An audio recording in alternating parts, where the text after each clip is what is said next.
Bonjour à tous et bienvenue pour ce webinaire consacré au maintien dans l'emploi. Nous sommes actuellement 250 déjà participants en ligne. Merci à tous pour votre présence ce matin.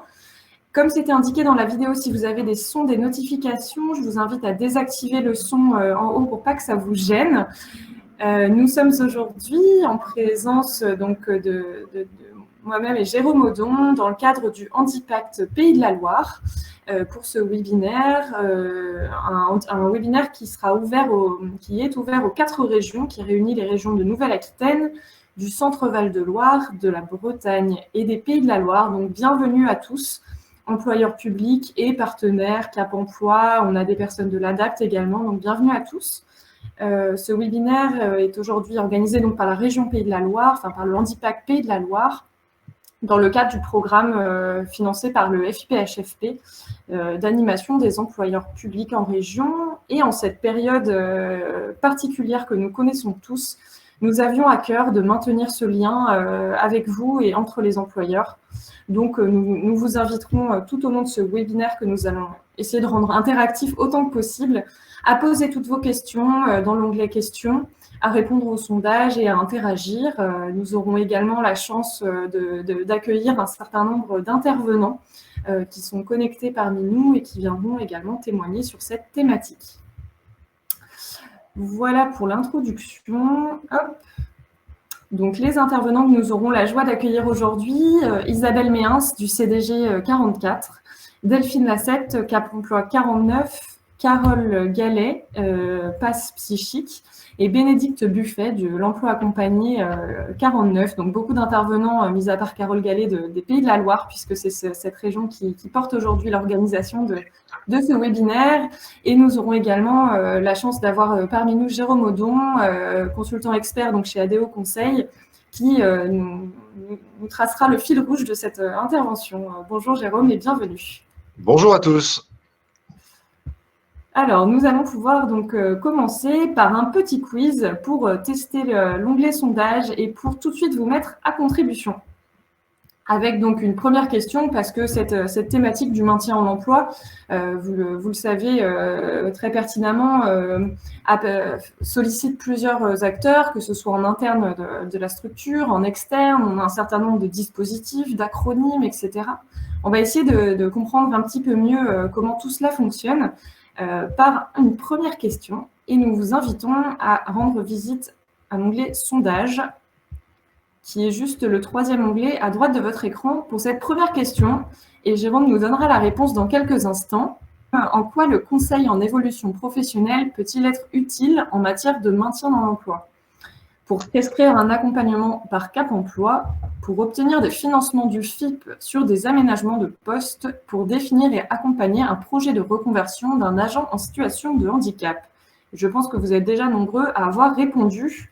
Et pour la plupart, ça défile à toute allure. Alors, vous êtes nombreux à avoir répondu les réponses 1 et 2, mais surtout massivement la réponse 3 pour définir et accompagner un projet de reconversion. Jérôme, qu'en est-il ? Bon, les questions sont toujours posées d'une manière un peu piège parce que, en fait, pour prescrire un accompagnement par Cap Emploi, on aurait pu imaginer que c'était pour orienter vers Cap Emploi, alors que c'est pas complètement à côté de la plaque dans le cadre de demandeurs d'emploi. Dans le cadre de maintien dans l'emploi, c'est pas le cas puisqu'en fait, c'est par Cap Emploi que le conseil en évolution professionnelle va se faire et va se faire pour la fonction publique uniquement là où normalement le conseil en évolution professionnelle va se faire plutôt pour les salariés ou les demandeurs d'emploi via Pôle emploi, mission locale, etc. Donc, c'est pas la réponse 1 en tant que telle, même si effectivement la formulation est un peu ambiguë. Pour obtenir des financements du FIP sur des aménagements de poste, non, c'est pas le conseil en évolution professionnelle qui va permettre d'obtenir des financements, c'est plutôt l'offre de services de Cap Emploi, mais vous voyez, il y a une petite ambiguïté aussi. C'est pas en tant que tel le conseil en évolution professionnelle, mais pour définir et accompagner un projet de reconversion d'un agent en situation de handicap, vous avez été très nombreux, 161 personnes, 162, ça continue d'ailleurs. C'est effectivement le cas puisqu'il a été donné à Cap Emploi pour les personnes en situation de handicap d'être effectivement conseil en évolution professionnelle sans avoir à passer par la voie du marché public. Et le conseil en évolution professionnelle, eh bien, c'est une période pendant laquelle la personne va pouvoir prendre le temps de reconsidérer son projet professionnel, de faire un diagnostic de la situation, de comprendre quelles sont les contraintes, de se projeter dans l'avenir à partir d'un nouveau projet professionnel et puis de définir finalement les grandes étapes de ce projet professionnel. Donc, c'était effectivement la réponse 3. Ok, merci Jérôme pour cette réponse très précise. Et on passe tout de suite à une deuxième question que vous allez voir apparaître dans l'onglet sondage dans un instant.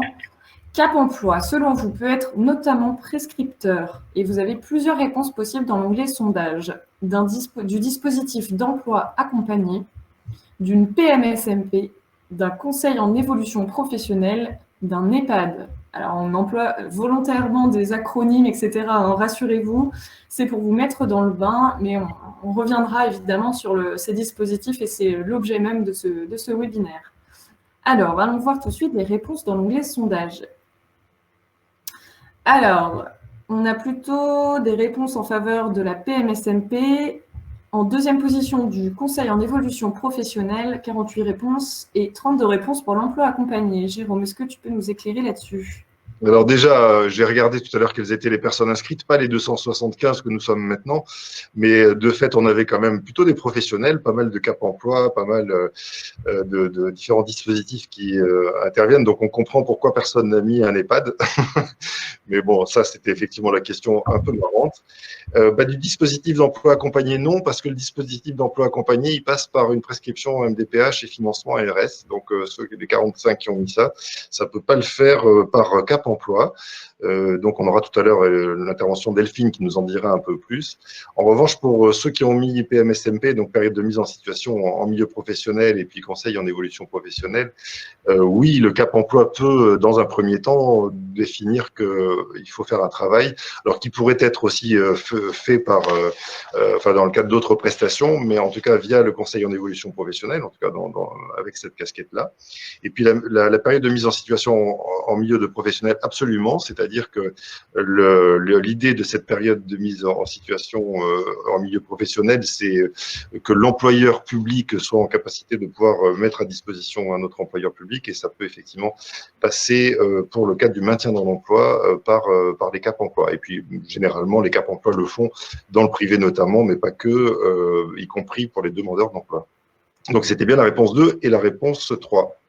Alors, on peut mettre en place, par exemple, une période de mise en situation professionnelle via un CDD d'insertion, un CUI, enfin, un contrat unique d'insertion, etc. C'est aussi possible, peu importe le cadre qui est donné à cette PMSMP. Et juste pour précision, on a dans le chat, ça commence déjà à avoir des réactions. Christophe Carrère et Sébastien Dugas qui nous soulignent que Cap Emploi est mobilisateur de l'emploi accompagné, mais pas prescripteur. On va dire que Cap Emploi oriente en effet vers l'emploi accompagné et je les salue. Merci pour vos contributions. Pour cette précision, absolument. Alors, passons tout de suite à une prochaine question. Qui peut bénéficier d'une PSOP ? Encore un acronyme un petit peu barbare, mais on va vous l'expliquer tout de suite pour ceux qui ne connaîtraient pas. Alors, qui peut en bénéficier ? Ce seraient les salariés des entreprises, les agents de la fonction publique, les contractuels de la fonction publique, les demandeurs d'emploi. Encore une fois, vous avez plusieurs réponses possibles et la question disponible qui vient d'apparaître à l'instant dans l'onglet sondage. Alors, ça bouge à toute allure, on va attendre quelques instants.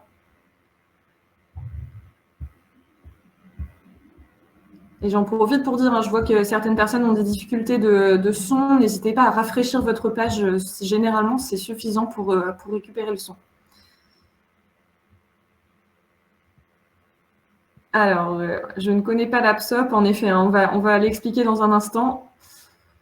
Alors, dans les résultats du sondage, c'est relativement équilibré, Jérôme. On a pas mal de suggestions sur les 4 réponses, avec en premier lieu les demandeurs d'emploi. Est-ce que tu peux nous préciser un peu les contours de la PSOP ? Dans la réalité, telle qu'est formulée la question, c'est vrai que les 4 réponses sont potentiellement bonnes. Dans l'absolu, une prestation spécifique d'orientation professionnelle hein, qui, je le rappelle, est un peu, alors à quelques détails près, mais un peu la même chose que ce qu'on a vu tout à l'heure sur le conseil en évolution professionnelle. C'est un diagnostic personnalisé professionnel, c'est un travail sur l'émergence des choix professionnels, c'est un travail d'étude de faisabilité pour vérifier quelles sont les conditions requises pour que la personne puisse s'orienter là-dessus. Et puis, c'est éventuellement l'appui et la concrétisation via le plan d'action. Donc, de fait, cette PSOP, elle n'est pas réservée aux uns et aux autres dans l'absolu. En matière de maintien dans l'emploi, ce sont les agents de la fonction publique qui présentent un risque d'inaptitude à occuper cet emploi qui sont les bénéficiaires, voilà, en plus des demandeurs d'emploi. Alors oui, pardon, pour les salariés des entreprises, ce n'est pas le cas. Donc, a priori, on pourrait plutôt barrer la première réponse pour garder les agents de la fonction publique, les contractuels probablement aussi, et les demandeurs d'emploi. Alors, si sur le chat, les grands spécialistes que sont Cap Emploi veulent me faire des corrections, je suis preneur, mais sinon on posera la question tout à l'heure. Oui, tout à fait. Alors, on a Pauline Charpentier qui nous souligne que la PSOP n'est plus destinée au même public d'un département à l'autre. Donc, en effet, il peut peut-être y avoir des spécificités d'un département à l'autre. Et on aura tout à l'heure Cap Emploi parmi nous avec Delphine Lassette qui pourra peut-être nous apporter quelques précisions. Donc, c'est pour ça qu'on ne s'étale pas trop pour l'instant. C'était une petite mise en jambe pour l'instant. Et donc, la PSOP il n'y en aurait pas. Oui, et la PSOP est effectivement prescrite par Cap Emploi, parce que je vois qu'il y a une question qui est posée sur le mode de prescription. Voilà, et on me dit que les salariés peuvent en bénéficier. C'était ma première réponse initiale. Après, j'ai eu un petit doute, mais c'est probablement lié aussi peut-être au cadre qui est donné dans chacun des territoires. Donc, en effet, a priori, il n'y en aurait pas en Gironde, on nous signale, alors qu'en Creuse, Christophe Bertrand nous signale qu'il y en aurait. Donc voilà, en effet, ça dépend des départements. On posera la question à Delphine tout à l'heure. Voilà, exactement, pour les Pays de la Loire. Merci beaucoup, en tout cas, à chacun. Ça va très vite sur le chat. On vous remercie de vos contributions. Une prochaine question. Alors, volontairement, en présentant notre intervenante passe psychique, je n'ai pas expliqué cet acronyme. Qu'est-ce qu'une passe? Est-ce que tout le monde est bien au clair avec ça? Est-ce une période d'accompagnement suivi, une prestation d'appui spécifique ou une professionnalisation des acteurs spécialisés? Vous avez tout de suite la question dans l'onglet sondage. Alors là, vous êtes tous parfaitement au clair avec ça, puisque là, c'est une écrasante majorité. Hein. En effet, c'est bien une prestation d'appui spécifique. Et on aura la chance tout à l'heure d'avoir avec nous Carole Gallet d'une passe qui représente une passe psychique qui viendra un petit peu nous expliquer comment est-ce qu'on peut mobiliser une passe, à quel moment, etc. Donc, vous aurez plus d'infos à ce moment-là. Voilà pour la passe. Jérôme, est-ce que tu avais quelque chose à rajouter à ce stade? Non, cette prestation d'appui spécifique pour les 8 qui éventuellement étaient un peu perdus, c'est ce qui s'appelait les PPS avant, mais ça n'a pas changé véritablement, hormis qu'il y a un cadre qui est donné en termes d'offres de services, et simplement ajouter que ces passes sont spécialisées par thématique de handicap. Donc, on a une passe psychique, une passe cognitive, une passe voilà, visuelle, auditive, etc. Elles peuvent être sollicitées à différents moments, mais elles le font par prescription, notamment Cap Emploi, et on reviendra là-dessus tout à l'heure. Ok, une dernière question, et ensuite on reviendra en détail sur tout ça. Ah, ça y est, j'ai trop anticipé. Justement, Jérôme a anticipé sur la dernière question, mais c'est pas grave, ça fera un petit rappel. Comment peut-on solliciter une passe, donc une prestation d'appui spécifique, par une prescription Cap Emploi en passant par le site du FIP ou directement auprès du prestataire? Mais encore une fois, il y a des petites nuances. Donc, on vous invite à répondre à cette question toujours via l'onglet sondage. Alors, on a une écrasante majorité qui nous indique par une prescription de Cap Emploi, mais également quelques réponses en passant par le site du FIP-HFP et 20% des personnes qui nous indiquent qu'il serait possible de solliciter une passe directement auprès du prestataire. Dans quelles conditions ? Alors, c'est pas faux directement auprès du prestataire si l'employeur est conventionné, puisqu'en fait, l'employeur a la possibilité de prescrire directement une passe quand il est conventionné. Voilà. Mais c'est pas le cas sinon, et globalement, retenez que c'est plutôt Cap Emploi qui prescrit les prestations d'appui spécifiques. Voilà, et on nous indique que Pôle Emploi est prescripteur également. Ah oui, alors pardon, quand je dis Cap Emploi, c'est parce qu'on était dans Pôle une... Emploi, CDG, etc. Non, c'est juste parce qu'on est aujourd'hui plutôt en train de parler du sujet du maintien dans l'emploi que je parle. Oui. Absolument. Donc en effet, hein, on nous rappelle dans le chat, et merci à tous, que les missions locales, les CDG, centres de gestion, qu'on aura la chance d'avoir également avec nous tout à l'heure, et Pôle emploi sont également prescripteurs des passes. Merci à tous pour ces contributions. Ça nous a fait une bonne mise en jambe pour démêler un petit peu ce champ du maintien dans l'emploi. On a choisi d'organiser ce webinaire en suivant différentes étapes, et notamment celle que vous voyez affichée à l'écran. Alors encore une fois, c'est qu'une représentation, hein, ça ne fonctionne pas forcément toujours dans cet ordre-là, dans le quotidien que vous pouvez rencontrer, mais c'est ce qu'on a choisi d'organiser pour vous présenter un peu les différents acteurs internes et externes à votre structure qui sont sollicités dès le moment de la détection et les signaux faibles auprès de l'agent qui peuvent nous signaler des risques de rupture, qui mènent ensuite éventuellement un signalement, puis un diagnostic, puis une prise en charge de la situation de maintien et le suivi et l'accompagnement dans la durée quand l'agent est de retour à son poste ou à un poste différent ou sur un autre projet, et on viendra également là-dessus. Jérôme, je ne sais pas si tu voulais ajouter quelque chose sur ces étapes. On va revenir en détail en fait sur chacune d'elles, et je te laisse peut-être expliquer davantage. Oui, alors en fait, ce qu'on a mis en détection signaux faibles, c'est des arrêts de travail éventuellement en répétition, c'est une personne qu'on voit petit à petit déprimée, qui se plaint de plus en plus souvent du dos. Voilà, et donc on peut se dire, quand on a ces détections, ces signaux faibles qui arrivent, il peut y avoir deux solutions. Soit le problème est vraiment lié à une question de santé qui va se dégrader, ou au contraire, ce n'est pas lié à l'état de santé. Si c'est pas lié à l'état de santé, évidemment, l'un des premiers éléments qu'on peut observer, c'est qu'il peut y avoir, alors soit un environnement familial ou autre qui est compliqué, mais parfois aussi des questions de gestion managériale qui sont pas forcément extrêmement propices à ce que la personne retrouve de la confiance en soi, et puis voilà, une certaine cohérence. Vous savez, les problèmes de troubles musculo-squelettiques, par exemple, on sait très bien que ça vient d'une pression qui est terrible. Alors la pression, elle est la représentation que la personne se fait du monde dans lequel il est, mais pas que. Cette représentation, elle peut être exacerbée en négatif par un management qui peut être mauvais pour cette personne. Voilà, ça ne veut pas dire que le manager est nécessairement responsable, mais ça peut vouloir dire qu'à un moment donné, la relation fonctionne pas forcément très bien. Donc ça, c'est détection des signaux faibles. Et, la question qui se pose, c'est quels sont les différents acteurs qui doivent être mobilisés, comment on va passer de la détection au signalement, qu'est-ce qui va faire qu'à un moment donné, on va être alerté. Alors souvent, quand il y a eu des arrêts de travail, le médecin de prévention est celui qui va comprendre qu'il se passe quelque chose, ou en tout cas qui va détecter, qui va faire ce signalement. C'est pas forcément à lui seul de pouvoir faire ce signalement. Il peut y avoir une orientation vers un médecin de prévention quand il y a eu peut-être des petits arrêts de travail à répétition, ou quand à un moment donné on pense que la personne est en train de décompenser, ou je sais pas, ou simplement de partir en dépression. Donc on peut aussi signaler auprès du médecin qui lui-même va ensuite poser cette question-là de l'aptitude ou du risque d'inaptitude probable.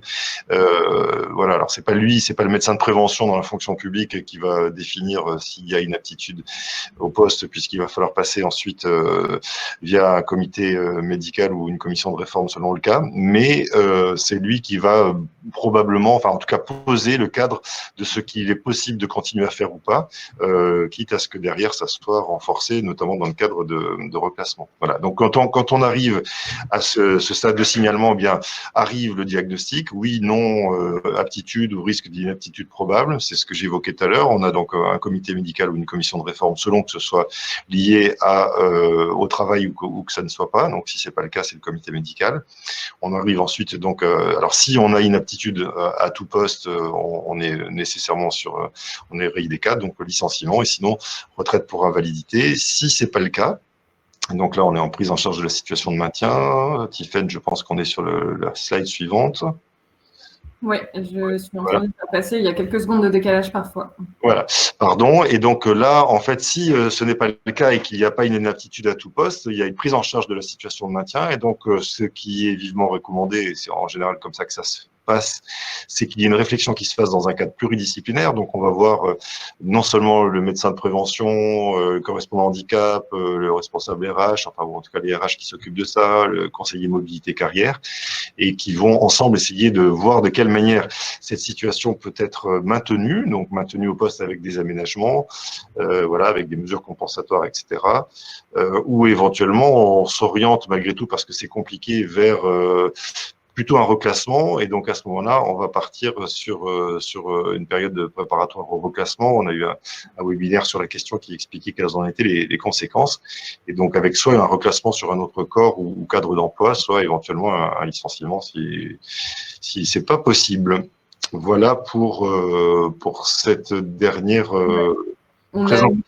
Et évidemment, après, ce qu'il ne faut pas oublier dans cette étape, c'est le suivi et l'accompagnement qui sont le garant que les choses se mettent en œuvre comme il faut, et que les différents acteurs concourent, on va dire, à ce maintien dans l'emploi. Voilà. Alors, quelqu'un pose la question PPR, donc j'ai dit période préparatoire au reclassement, qui est en fait un texte qui est sorti dans le cours de l'année dernière, qui, pour le moment, l'information que j'ai n'a pas encore de déclinaison opérationnelle dans la fonction publique hospitalière, mais normalement est déjà assez bien calé sur la fonction publique territoriale et la fonction publique d'État. Jérôme, nous avons une question également de Béatrice Leminès de l'ADAPT qui nous demande: est-ce qu'un médecin généraliste peut faire passer un certificat médical pour inaptitude, ou est-ce que cela doit passer par le médecin du travail? Alors, le médecin généraliste, lui, il va délivrer des arrêts de travail, donc il est tout à fait en capacité de pouvoir arrêter quelqu'un d'ailleurs c'est même son rôle, dont il considère qu'il est pas en capacité de le reprendre.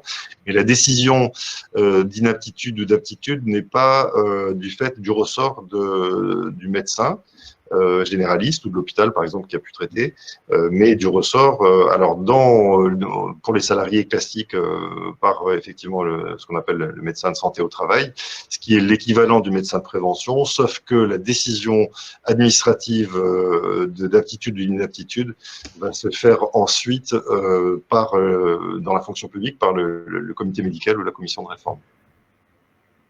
Ok, merci pour cette précision. Et on avait également Karine Gautrenaud qui nous signalait les instances médicales sont aussi souvent à la source de détection d'inaptitude partielle ou totale au poste. En effet, on le verra au moment de la détection que les instances médicales jouent un rôle crucial aussi à ce moment-là, comme un faisceau d'acteurs internes. D'ailleurs, au début, ça se joue plutôt en interne. Donc, ouais. Il y a une intervention de Lionel Cardudo qui nous dit que l'approche pluridisciplinaire était extrêmement importante. On en reparlera tout à l'heure. Enfin, on va d'ailleurs essayer de comprendre comment les différents acteurs sont en interactivité ou pas, ou comment c'est important de le faire. C'est absolument essentiel, évidemment. C'est-à-dire qu'au moment de la prise en charge du maintien, il va y avoir des problèmes administratifs, il va y avoir des problèmes médicaux, il va y avoir des problèmes de poste, il va y avoir des problèmes de compétences, de motivation. Donc, on voit qu'en fait, derrière, on a en chaîne un certain nombre d'acteurs qui ont tous une option en fonction de ce qu'ils défendent, du rôle qu'ils ont. Et effectivement, la capacité à se parler entre eux et à associer les différents acteurs. Alors, Anne-Sandrine me dit qu'il faut aussi associer les services sociaux du personnel, évidemment, quand on n'a pas évoqué là-dessus, et pourquoi pas aussi peut-être des délégués du personnel à un moment donné qui peuvent être, enfin, quand ils sont mobilisés sur ces politiques-là. Et donc, évidemment, c'est extrêmement important. Dans le privé, c'est encore pire parce qu'on n'a pas forcément tous les services qui sont réunis au même endroit, et chacun suit sa logique assurantielle pour les uns, de prévention pour les autres, etc. Mais dans la fonction publique, c'est quand même un peu la même chose, puisqu'en fait, on va jouer avec en fait cette nécessité malgré tout d'aller jusqu'au bout de ce qu'on peut faire en matière de maintien dans l'emploi, et puis derrière le spectre de mais oui, mais alors si on peut rien faire de cette personne, qu'est-ce qu'on va faire? Et on sait très bien, j'ai mis volontairement le terme licenciement là-dessus, que en fait ce mot-là est presque un gros mot dans la fonction publique, alors qu'il existe dans la réalité. Mais qu'on va tout faire pour éviter. Donc, du coup, la concertation entre les différents acteurs est plus qu'indispensable. Ouais, c'est ce que nous souligne d'ailleurs Jérôme Serlati, et je le salue, de la préfecture 44, qui nous indique qu'une cellule de veille est également mise en place dans certaines fonctions publiques réunissant divers acteurs, le médecin, l'assistante sociale, le service des ressources humaines, etc. Donc en effet, pour avoir une approche collective, c'est ce qu'on va voir aujourd'hui, c'est l'interaction entre ces différents acteurs. Et ensuite, les ponts, enfin même pas ensuite, c'est en même temps les ponts qu'on peut faire aussi avec les ressources externes qui sont tout à fait intéressantes également. Laurence aussi soulignait, ou plutôt poser une question, Laurence Péot, que je salue aussi, poser la question du rôle du référent handicap dans ce cadre. Alors, je ne sais pas dans quel cadre, parce qu'il y a plusieurs cadres ici. En fait, globalement, si la personne est déjà en situation de handicap avec une RQTH, par exemple, eh bien, effectivement, il appartient au correspondant handicap très en amont d'être mobilisé sur la manière dont cette personne voit son état de santé se dégrader ou pas, et donc, du coup, d'aménager, d'ajuster en permanence les aménagements de poste. Donc, j'ai envie de dire, la détection de signaux faibles, le correspondant handicap doit être très en amont. Quand c'est pas le cas pour un agent qui n'a pas de reconnaissance en qualité de travailleur handicapé, dont la situation de santé s'aggrave ou en tout cas brutalement peut-être arrive avec un accident, etc. De fait, le correspondant handicap va plutôt arriver après coup, et notamment on va pouvoir participer depuis la phase du diagnostic et a fortiori évidemment sur le suivi et l'accompagnement. En tout cas, dans la réflexion pluridisciplinaire, on va absolument voir le correspondant handicap. Oui, et d'ailleurs, je me permets de passer à la slide suivante où on va revenir en détail sur chacune de ces étapes. Et en effet, dans les acteurs internes, si ce n'est pas forcément le référent handicap le point d'entrée, si jamais l'agent n'a pas forcément de RQTH ou n'a pas de handicap reconnu, ça peut être aussi le service de qualité de vie au travail, par exemple. C'est ce qu'on indique ici dans les acteurs internes qui vont être ressources au moment dès les signaux précoces, on va dire, de risque de rupture. Ça peut être ces services-là qui sont mobilisés également, en plus de tout ce que vous avez mentionné dans le chat. Oui, la loi prévoit qu'il y ait un travail qui soit fait sur les risques psychosociaux avec notamment un certain nombre de tableaux, de clignotants. Donc, normalement, ces clignotants devraient être enclenchés et devraient pouvoir signaler, mais ce n'est pas forcément le cas chez tous les employeurs, qu'ils soient publics ou privés.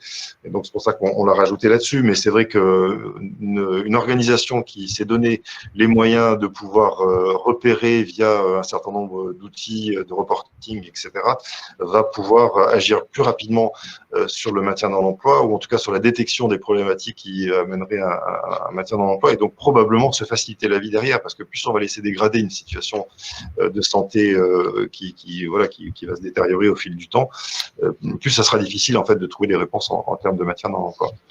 Voilà. Et puis alors en interne, donc on voit bien qu'il y a un certain nombre d'acteurs. Le correspondant handicap, c'est un peu celui qui va coordonner évidemment l'équipe pluridisciplinaire quand il y en a une, et dans la plupart des structures un peu importantes chez les employeurs publics, il y a effectivement une coordination, voilà, ce qu'on appelle une cellule maintien dans l'emploi par exemple.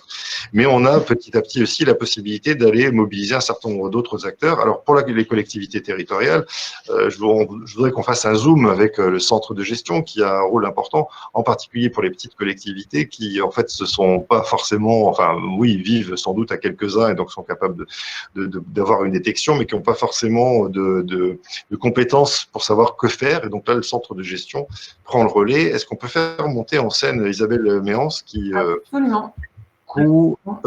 pouvoir nous illustrer un peu plus ce qui se passe dans un centre de gestion, quel est son rôle, à quel moment en particulier le centre de gestion est sollicité la plupart du temps, et voilà, et jusqu'où il peut aller. Je comble un peu parce que je ne vois pas encore Isabelle. Ça arrive. Isabelle devrait nous rejoindre dans quelques instants. Je viens de lui envoyer une invitation. D'accord. Donc Isabelle, si tu nous entends. Alors, entre-temps, il y a quelques questions. Alors, importance d'interpeller les ergothérapeutes. Oui, en fait, tout dépend des types de pathologies. On interpelle ceux qui sont, a priori, les spécialistes concernés.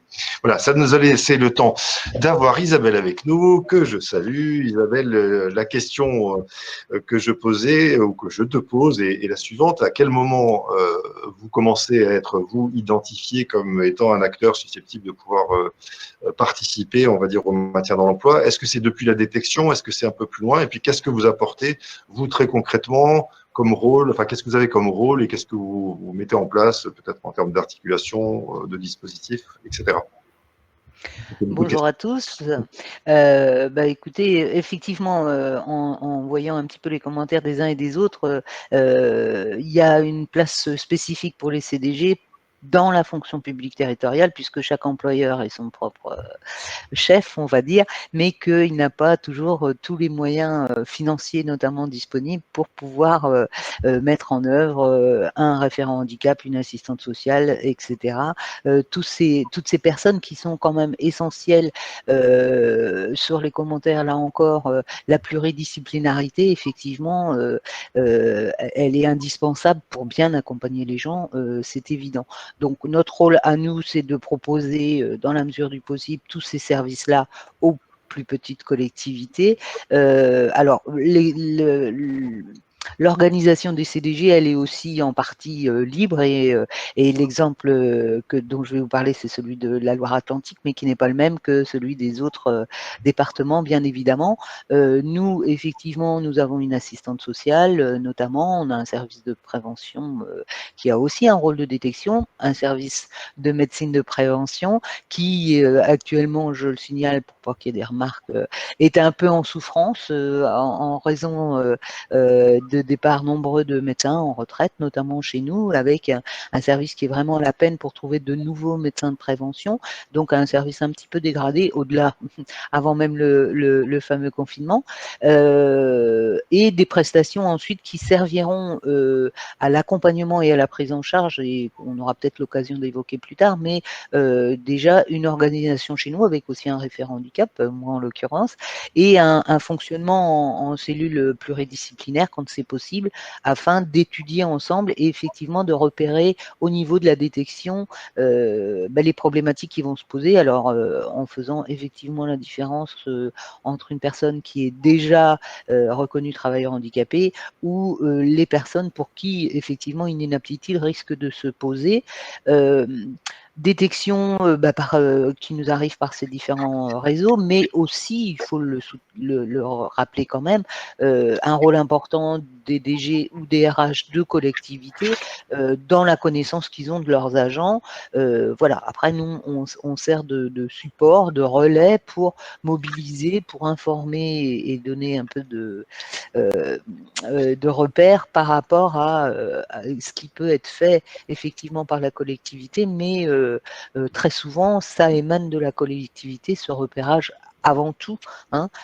Après, effectivement, le médecin de prévention a le rôle essentiel, mais il ne peut pas travailler tout seul dans tout ça. Et c'est pour ça que on le verra, tous les outils extérieurs, notamment, lui permettent d'avancer et de trouver des solutions, mais on travaille tous ensemble, en fait. Hein. Je pense qu'il n'est pas possible d'envisager un travail sans collaboration entre les différents services internes, par exemple, du CDG, mais aussi la collectivité et les partenaires extérieurs. Pardon. Quels sont les types de prestations du coup qu'un centre de gestion est capable d'apporter à une collectivité locale en matière de maintien ?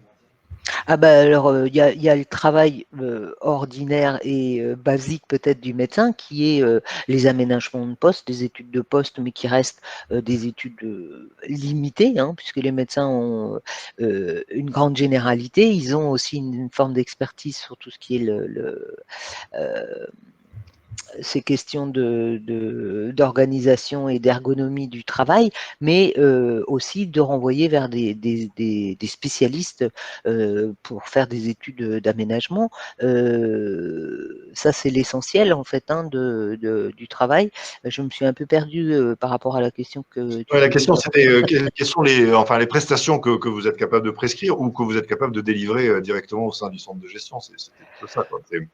Alors, en interne, voilà, en quelque sorte. alors en interne, effectivement, ça dépend de l'organisation de chaque CDG. Moi, je sais que je travaille en collaboration avec les médecins et que j'ai pu à plusieurs reprises aller avec eux sur des situations.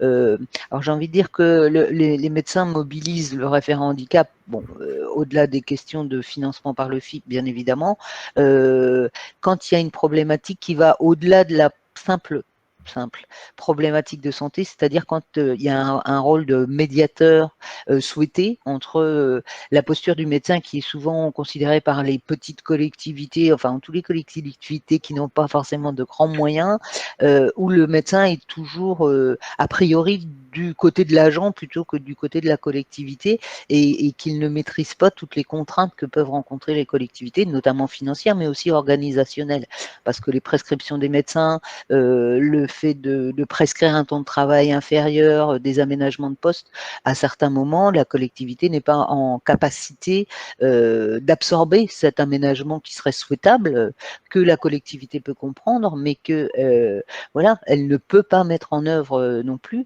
Donc le référent handicap peut avoir à certains moments ce rôle de médiateur aussi pour essayer de faire avancer tout le monde au mieux des intérêts de l'agent, mais en prenant en compte les difficultés que rencontrent les collectivités pour plein de raisons dans des plus petites collectivités. Donc ça, c'est un accompagnement qui peut être fait. On a aussi un accompagnement, on a des conseillers en orientation et en évolution professionnelle qui peuvent proposer ces prestations individuellement. On a un dispositif qu'on évoquera peut-être tout à l'heure qui existe sur tous les pays de la Loire qu'on appelle le STEP, Santé au travail et évolution professionnelle, qui a été mise en place conjointement dans tous les CDG de la région avec le CNFPT, qui est en fait un dispositif de formation qui permet aux agents de travailler à leur évolution professionnelle. Donc ça, c'est un outil en termes de prise en charge qui est intéressant parce qu'il permet surtout aux agents de conduire eux-mêmes une réflexion sur vers quoi je vais pouvoir évoluer et quels seront ensuite les moyens que va pouvoir offrir la collectivité en termes de formation, d'aménagement, de poste, et puis de trouver idéalement une solution. Mais voilà, là on est déjà un petit peu plus loin dans les moyens qui vont permettre de régler les choses, mais en termes de signalement et détection, effectivement, collectivité, médecine et tous les services annexes que nous on peut proposer où les collègues travaillent conjointement en pluridisciplinarité pour pouvoir alerter sur une situation difficile. Une question complémentaire, Isabelle. Muriel Elie nous dit, est-ce que les prestations CDG sont payantes? Quelles sont les conditions pour accéder à vos prestations? Alors là encore, différence d'un CDG à l'autre, hein, prestation qui existe ou qui n'existe pas. Nous, l'accompagnement individuel est payant, sauf pour les agents qui sont en situation, les BETH, donc tous les RQTH, mais aussi les agents déclarés inaptes ou en reclassement par les instances médicales, hein, puisque effectivement, derrière ça, il y a la prise en charge possible par le FIP de ces prestations en termes d'accompagnement individuel, puisque le CDG 44 a conventionné avec le FIP. Alors aujourd'hui, ça nous permet d'avoir cette grande générosité financière sur l'accompagnement. Merci beaucoup Isabelle. On va essayer d'avancer parce qu'il y a pas mal de questions autour d'eux. Mais alors, quels sont tous les acteurs? Justement, hein, c'est l'objet de ce webinaire, de ne pas rentrer trop dans le détail, mais de vous renvoyer éventuellement ensuite à des fiches que vous trouverez sur différents sites ou différents supports qu'on a pu travailler, mais d'essayer de comprendre quelle est la toile de fond sur lequel vous pouvez jouer, vous, quand vous êtes en train d'accompagner une situation de maintien dans l'emploi. Donc, je vous propose de continuer avec la deuxième étape, celle du signalement, dont on a compris évidemment que le CDG continue à être mobilisé là-dessus, mais d'élargir un peu le spectre des différents acteurs. Alors, vous avez vu qu'on a organisé les 5 étapes autour de les acteurs internes, les acteurs de droit commun, les acteurs du spécifique. Donc, je vous propose maintenant, sur le signalement, de découvrir. Alors, évidemment, on a parlé tout à l'heure du rôle des médecins traitants, hôpital, etc., qui rentrent en ligne de compte, bien sûr, dans les acteurs du droit commun, comme le centre de gestion, mais de découvrir un peu plus, même si vous les connaissez bien, et puis que vous êtes d'ailleurs nombreux à être vous-même représentants de Cap Emploi. Le premier acteur dans cette première graduation, entre guillemets, du spécifique, que sont les Cap Emploi et le rôle qu'ils peuvent jouer en matière dans l'emploi. Alors, vous savez tous, évidemment, que Cap Emploi et Samet se sont rapprochés il y a quelques temps et qu'aujourd'hui, l'appellation est identique, même si elle risque peut-être de bouger s'il y a un rapprochement avec Pôle emploi d'ici peu. Mais au sein du Cap Emploi, il y a bien un service maintien, avec l'idée justement que de la demande d'emploi au maintien dans l'emploi, parfois, en tout cas pour le privé, il peut y avoir un pas qui est vite franchi et que c'était intéressant que les uns et les autres cohabitent. Voilà, donc avec nous, pour le Cap Emploi, nous avons Delphine Lacepte qui nous vient du Cap Emploi 49. Je vais juste remercier du coup Isabelle, merci beaucoup Isabelle pour ta présence avec nous. Isabelle qui reste connectée et peut-être qui interviendra, qui pourra revenir sur scène plus tard si jamais vous avez des questions, donc n'hésitez pas. Merci Isabelle et puis à tout à l'heure. Rien. Hop, et on va faire en effet intervenir Delphine Lacepte du Cap Emploi 49 qui intervient beaucoup sur la fonction publique. Et donc qui va pouvoir nous apporter notamment quelques exemples. Je lui envoie une invitation tout de suite. Ouais. Je pensais qu'elle était déjà en train de monter sur scène. Alors, si Delphine m'entend, les questions que j'aurais à te poser, Delphine, sont pour un... Alors, ça y est, tu es là. Est-ce que tu m'entends, Delphine ? Oui, très bien. Bonjour. La question que je souhaitais peut-être en première instance auquel tu répondes, c'est pour un employeur public, à quel moment il commence à se tourner vers un Cap Emploi en matière de maintien dans l'emploi? En général, donc on a vu évoluer donc les demandes, c'est-à-dire que en général, ils nous font appel ces dernières années quand ils ont déjà beaucoup travaillé en interne avec la personne. C'est vraiment en fait quand en interne ils arrivent au bout de ce qu'ils peuvent proposer qu'ils nous font appel. D'accord. Voilà. Ok. Comment on était dans les 2 premières phases sur la détection et le signalement? Quels sont les bons conseils pour essayer d'anticiper les ruptures professionnelles, enfin la prévention de la désinsertion professionnelle, comme disent certains, mais là c'est plus dans le reclassement, mais même au début pour détecter et éviter qu'à un moment donné une situation médicale se dégrade? Alors, l'idéal, c'est quand la personne n'est pas en fin de droit. Parce que la difficulté qu'on peut avoir, c'est quand les employeurs publics nous contactent, que la personne est en fin de droit et qu'il faut qu'on mobilise des interventions, des aides ou des prestataires et qu'on sait que, par exemple, une personne qui est en arrêt depuis plus de 2 ans, il nous reste quelques mois avant la fin de droit et là, c'est compliqué.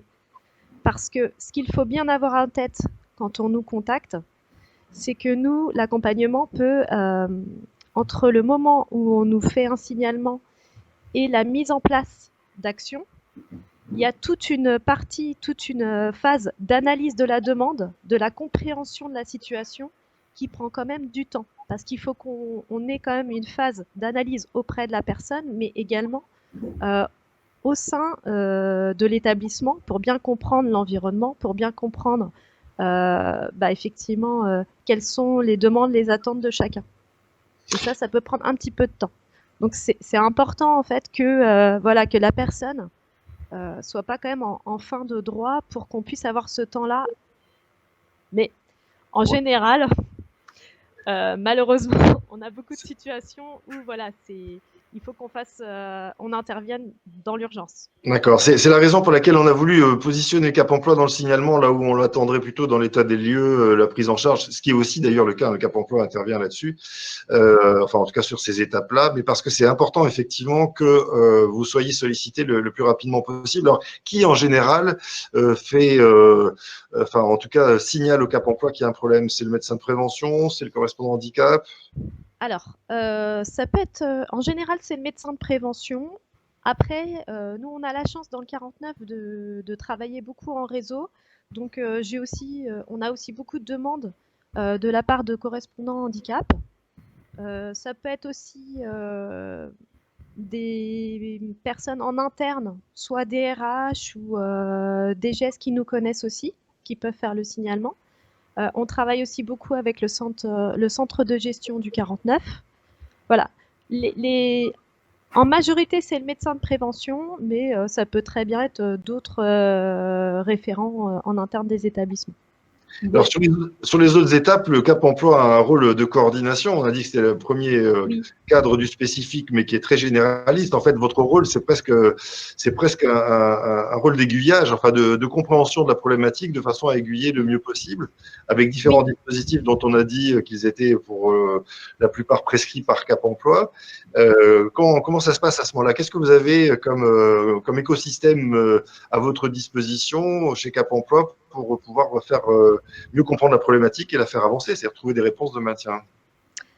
Alors, donc, comme j'expliquais, donc quand on a un signalement, nous on a d'abord donc un premier rendez-vous avec l'agent pour comprendre la situation. On a un second temps d'échange avec l'établissement. À partir de là, on va en fait proposer donc des actions. Donc ça peut très bien être donc l'intervention de prestataires en fonction de la situation de santé. Donc on parlait tout à l'heure des passes. Effectivement, on peut les solliciter, que ce soit pour la déficience intellectuelle, la déficience psychique, auditive, visuelle, cognitif, etc. On travaille aussi beaucoup avec les centres de gestion, puisqu'on peut, en cas de situation où ça nécessite un reclassement, orienter vers les STEP. Oui. N'hésite pas à bien mettre ton micro parce que parfois on entend. Pardon. Merci. Du coup, centre de gestion, on travaille beaucoup aussi avec eux pour orienter vers les dispositifs STEP. Donc on en parlait tout à l'heure, c'est le CNFPT qui propose une formation santé, travail, évolution professionnelle. On oriente aussi pour ce que vous présenterez tout à l'heure, le dispositif de l'emploi accompagné, donc qui est un dispositif de la MDA. Donc voilà. Et vous m'entendez mieux? Oui. Vous m'entendez mieux? C'est bon, moi ça va. Voilà. Je voyais Irène Manteau, donc on intervient dans toutes les fonctions publiques. Donc les trois, État, territorial et fonction publique hospitalière. Et tout le monde peut nous faire un signalement. Voilà. Donc nous, en fait, on travaille beaucoup effectivement aussi avec les services sociaux. C'est important aussi, puisque donc on est souvent en lien aussi avec les assistantes sociales ou assistants sociaux. Ça c'est important parce que on fait le lien aussi avec la situation de la personne. Voilà. Et je ne sais pas si j'ai bien répondu à la question. Si, parfait. Alors, il y a pas mal d'interventions sur les MDA, j'allais le faire, mais je ne voulais pas m'arrêter sur tous les mots. Effectivement, certains territoires ont décidé d'appeler les maisons de l'autonomie plutôt que la MDPH, mais globalement, c'est la même chose. Oui, on travaille beaucoup avec eux aussi, ce qui est très important en fait. Et on travaille aussi avec la sécurité sociale, la CPM, puisque dans la fonction publique, il y a aussi les agents qui ont les agents IRCANTEC. Et c'est vrai que tout à l'heure, on parlait des PSOP. Alors, je ne sais pas si j'anticipe une question, mais il faut savoir que les PSOP, elles sont financées autant par la GEFIP que la Sécurité sociale. Et nous, dans le 49, les assistantes sociales aussi peuvent être prescriptrices des PSOP. Est-ce que tu peux nous rappeler peut-être en quoi consiste une PSOP pour ceux qui découvrent? Alors, la PSOP, donc on va la prescrire quand on est dans une situation où on se pose la question d'une reconversion. C'est-à-dire que la PSOP, donc c'est une prestation spécifique d'orientation professionnelle. C'est pas tellement un bilan de compétences, mais c'est un accompagnement personnalisé auprès d'un bénéficiaire de l'obligation de l'emploi qui a effectivement pour objectif de l'accompagner dans la définition d'un nouveau projet professionnel en lien avec sa situation de santé. C'est-à-dire qu'on va plutôt prescrire ou orienter vers une PSOP par rapport à un bilan de compétences dans le sens où ça a vraiment le lien avec la situation de santé. Voilà, je ne sais pas si j'ai bien répondu. Je pense que ce sera utile. Merci beaucoup Delphine. On va passer maintenant sur l'étape suivante. Et donc, voilà, on te fait disparaître Delphine de l'écran. On avait pour faire rentrer pour faire rentrer ensuite nos interlocuteurs que nous allons voir en œuvre justement dans cette troisième étape qui est l'étape d'état des lieux. Ouais, Jérôme, on avait juste une question entre-temps que je pense qui est intéressante pour vous deux, de Stéphanie Dumont qui nous demande les dispositifs mobilisés pendant le congé maladie de l'agent, qui donne son accord sur la possibilité de le faire pendant l'arrêt. Donc voilà, sur la question, hein, c'est souvent une question qui se pose, quelles interactions on peut avoir avec l'agent pendant son arrêt. Donc je ne sais pas si vous avez des réponses à ce sujet-là. Tiffaine, peux-tu répéter la question? Oui. Les dispositifs pendant l'arrêt, c'est-à-dire en termes de formation, en termes d'accompagnement, ou si on peut nous faire intervenir pendant l'arrêt, ça, pas de souci. Voilà, Nous, on pour prend tout contact. ça, Stéphanie Dumont ne précise pas de quel dispositif il s'agit, parce que voilà, la question est remontée dans le chat. Hein, je pense que c'est un des dispositifs qu'on a pu mentionner. Alors, je ne sais pas si c'était que ce soit les PSOP, les passes, etc. Mais donc, je ne sais pas de quel dispositif il s'agit exactement. Mais... Je vais répondre à deux questions du coup. Je rebondis aussi à Nathalie Normand par rapport à quand il n'y a pas de médecin de prévention. Il y a les médecins agréés. Il y a la possibilité de faire appel aux médecins agréés pour pallier au manque de médecins de prévention. Moi, j'interviens beaucoup auprès d'établissements qui n'ont pas de médecin de prévention. Ça ne nous ralentit pas dans nos démarches. Concernant Stéphanie, par rapport au dispositif quand un agent est en arrêt, le dispositif STEP s'en est un. Nous, c'est en région Pays de la Loire. On a la possibilité pour des agents qui sont en arrêt maladie professionnelle ou en congé longue maladie, ou même en congé grave maladie, de les positionner dans le dispositif STEP. Le fait d'avoir un agent en arrêt nous permet également des fois d'organiser des stages. Ça, par contre, c'est bien au cas par cas. C'est-à-dire que dans le maintien, on est bien dans du sur-mesure. Donc après, c'est vraiment en fonction des situations. Pour les prestations PASS, nous, on les prescrit même si l'agent il est en arrêt. Ça, il n'y a pas de souci. Est-ce que j'ai bien répondu à sa question? Voilà, et on a une dernière question d'Isabelle Hugo qui nous demande un agent en arrêt maladie peut-il bénéficier d'un bilan de compétences? Mais ça dépasse peut-être. Alors ça, c'est pareil, c'est au cas par cas. Mais moi, j'ai des situations où effectivement, des agents qui sont en arrêt font des bilans de compétences. Après, c'est au regard de la collectivité, au regard de la fonction publique. Ça, je ne peux pas répondre sur une... J'ai pas une réponse collective. Là, on va être vraiment sur une réponse au cas par cas. Voilà. Bien sûr, merci beaucoup Delphine. Et puis on reviendra de toute façon également sur la période de préparation au reclassement, notamment qu'a mentionné tout à l'heure Jérôme. Donc voilà, on reviendra peut-être plus en détail. Et dernière chose, pour les médecins agréés, vous avez normalement des listes sur le site de l'ARS. Super, merci. Voilà. Merci beaucoup pour cette précision. De rien. Merci en tout cas beaucoup pour ta présence et ton intervention. Merci beaucoup. Isabelle, on t'invite à rester connectée éventuellement si les autres participants ont d'autres questions. Et puis on reviendra à toi peut-être en fin de séquence. Merci beaucoup Delphine. De rien. À tout à l'heure. Hop. Alors, on va pouvoir passer à l'étape suivante qui, du coup, Jérôme, tu avais commencé à embrayer, hein, excuse-moi d'avoir repris Delphine, mais je profitais des questions super pertinentes qui nous étaient posées. Et nous enchaînons donc avec cette troisième étape d'état des lieux. Et là, on voit la liste des acteurs s'étoffer un petit peu.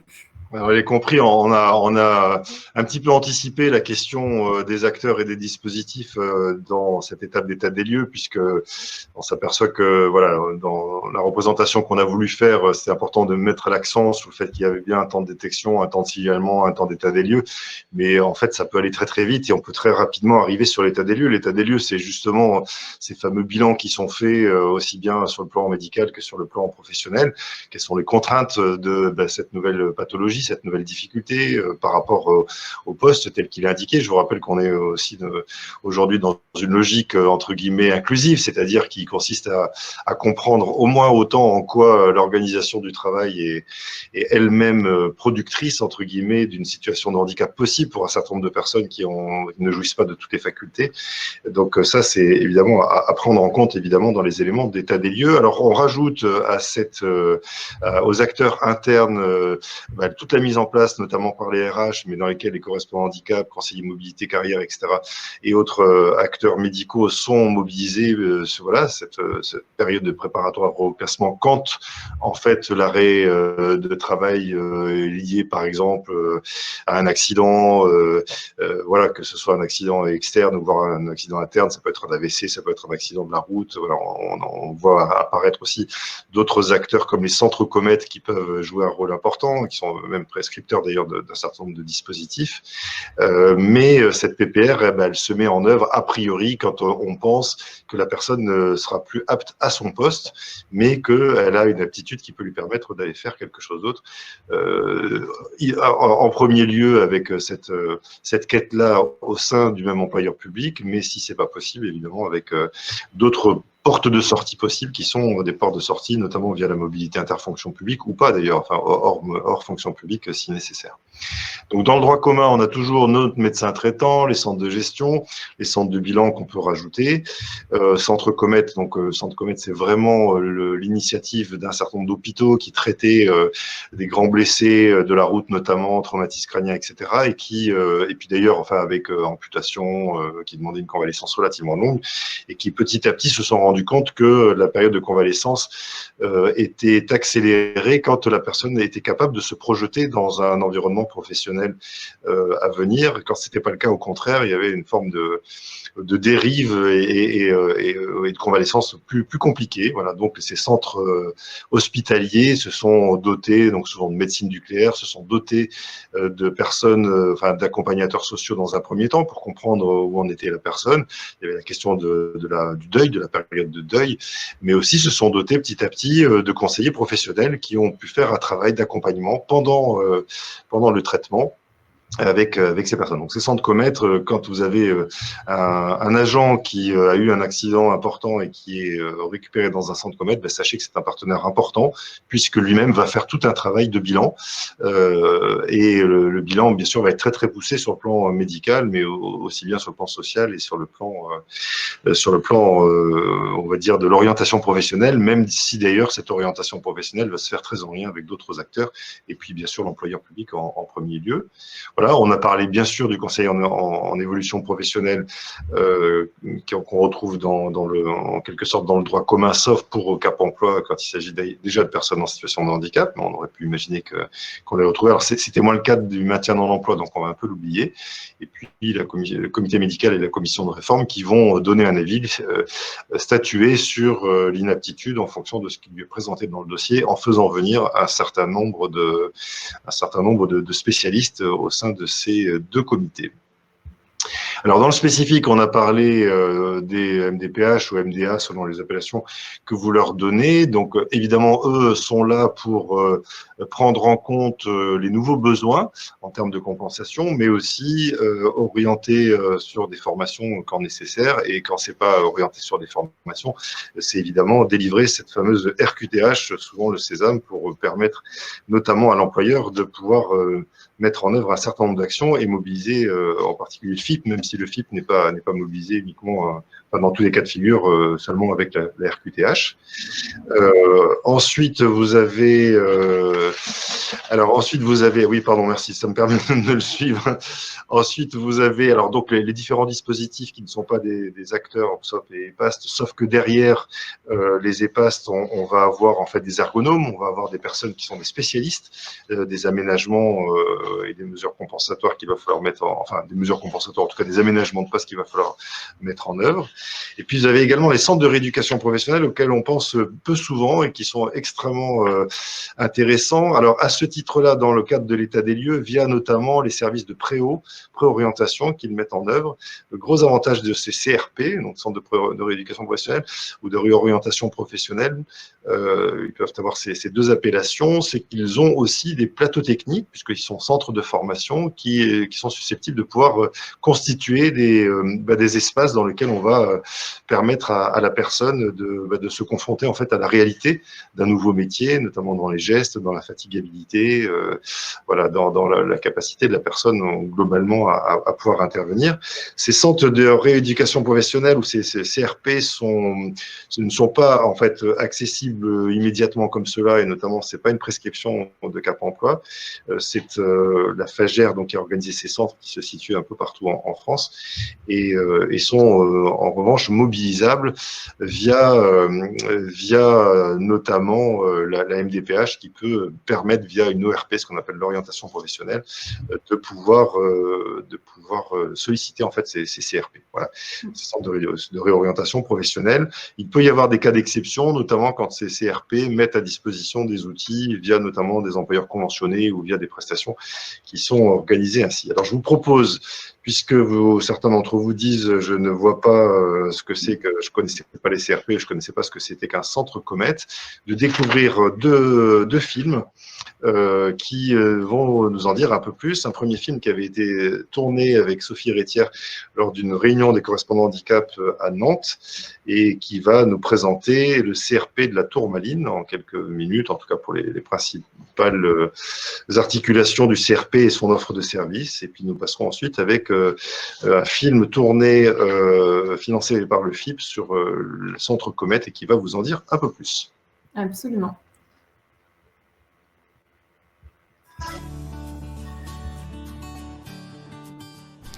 Sophie Rétière, vous représentez le CRP de la Tourmaline. Mais c'est quoi un CRP ? Un CRP, c'est un centre de réadaptation professionnelle.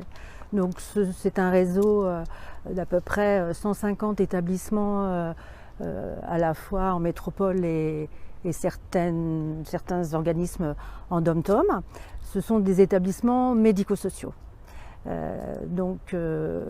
Ces établissements reçoivent des personnes en situation de handicap qui ont obtenu de la MDPH, des maisons départementales pour les personnes en situation de handicap, une reconnaissance travailleur handicapé, ce qu'on appelle une RQTH, ainsi qu'une orientation professionnelle.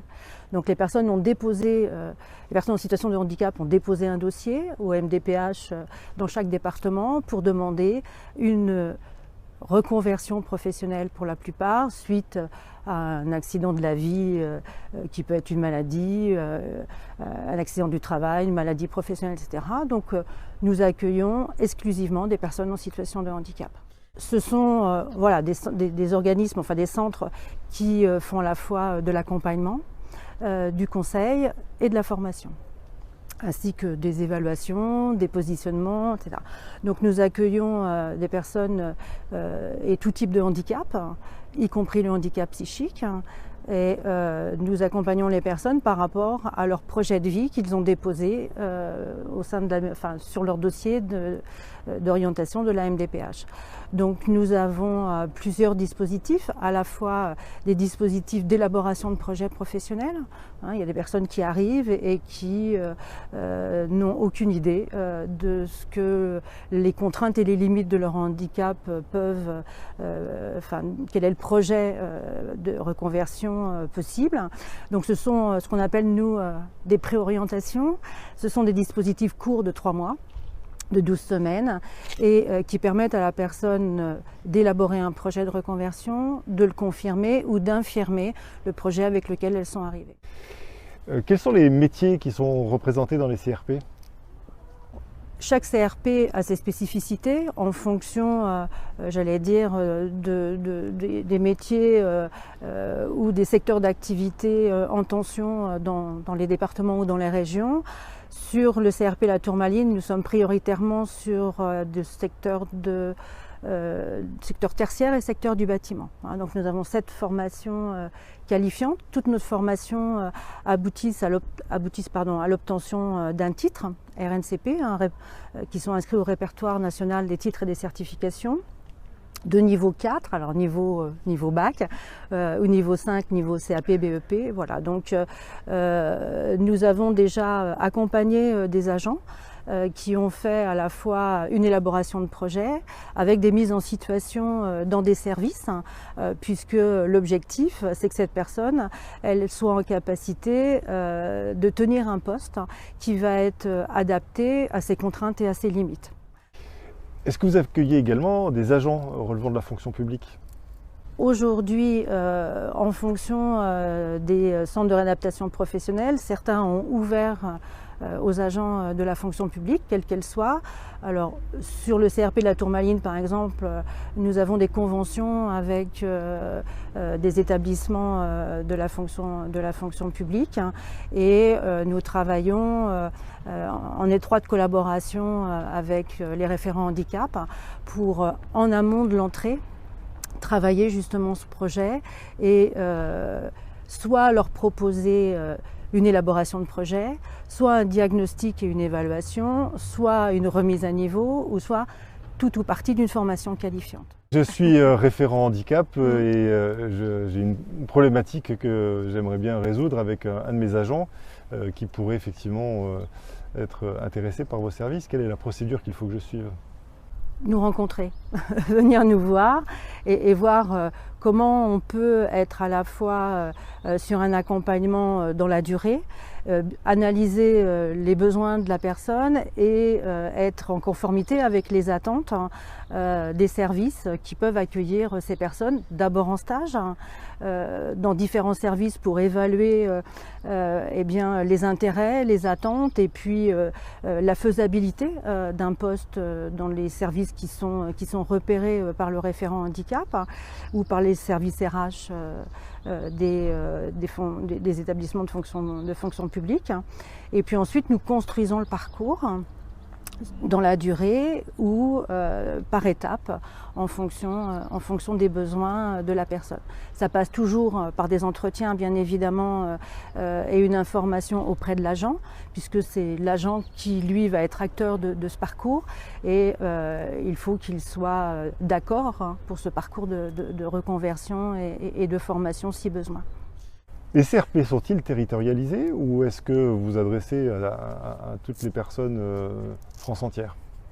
Nous accueillons voilà, toute personne de la région, voire de régions autres que celles des Pays de la Loire, puisque nous avons aussi possibilité d'hébergement sur site. Mais on se rend compte que majoritairement, on s'adresse aux personnes qui sont dans le département, ou voire les départements limitrophes.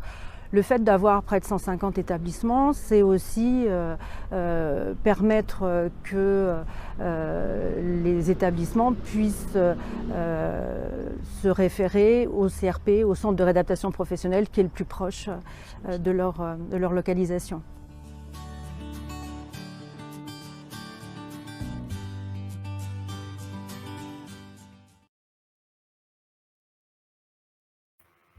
Hop.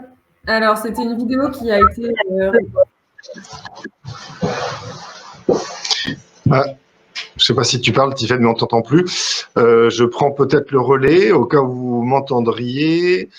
Voilà, juste pour vous rajouter malgré tout que on n'a pas fait le tour de tous les acteurs ou les actions, enfin ou les prestations qui étaient susceptibles de pouvoir être mobilisées dans cette phase d'état des lieux. On a évoqué, on entendra parler tout à l'heure beaucoup plus, puisque nous aurons la présence de Carole Gallet qui nous dira comment ça fonctionne. Mais les prestations d'appui spécifiques, évidemment, sont mobilisables aussi pour approfondir la compréhension qu'on a de la problématique et du coup, évidemment, commencer à travailler sur le plan d'action, c'est-à-dire qu'est-ce qu'il faudrait comme outil, qu'est-ce qu'il faudrait comme organisation, qu'est-ce qu'il faudrait comme mesures adaptatoires, etc. On va passer assez rapidement le film sur les centres Comet. Je voudrais juste vous dire en deux mots qu'il ne faut pas oublier également les entreprises adaptées et les ESAT qui sont susceptibles d'être des lieux très intéressants pour aller tester voilà, tel ou tel métier dans le cadre d'une mise à disposition, dans le cadre d'une orientation qui pourrait être donnée par la MDPH si à un moment donné il faut faire une parenthèse. Ces entreprises adaptées sont aussi des lieux de sourcing évidemment quand on est en recherche pourquoi pas de candidats, mais peuvent aussi être utilisées évidemment dans le cadre de tests sur du maintien dans l'emploi. Absolument. Merci Jérôme pour cette précision. Et pour boucler sur les CRP, je réponds juste à la question de Laetitia Maury. Il y a eu une partie de la réponse dans la vidéo, mais en effet, il y a d'autres CRP qui existent en France et qui sont réunis via la FAGER notamment. Vous pourrez consulter le site internet, je vous le mets dans le chat. Il y a tout un ensemble de formations, mais c'est à condition que les personnes aient une mobilité. Mais en tout cas, ce que disait notre intervenante Sophie Rétière, c'est qu'on pouvait en effet bouger d'un CRP à l'autre en France entière. Donc voilà, je vous ai mis, Anne-Marie Gomez avait mis avant moi le site de la FAGER, voilà, qui réunit les différents CRP de France. Et donc on passe en effet, comme l'annonçait Jérôme, à une petite vidéo de présentation des centres Comète. Il y avait pas mal de questions là-dessus. Donc vous allez découvrir en images le centre Comète et notamment celui de Kerpap dans le Morbihan. Et je salue tous les Morbihanais qui sont connectés.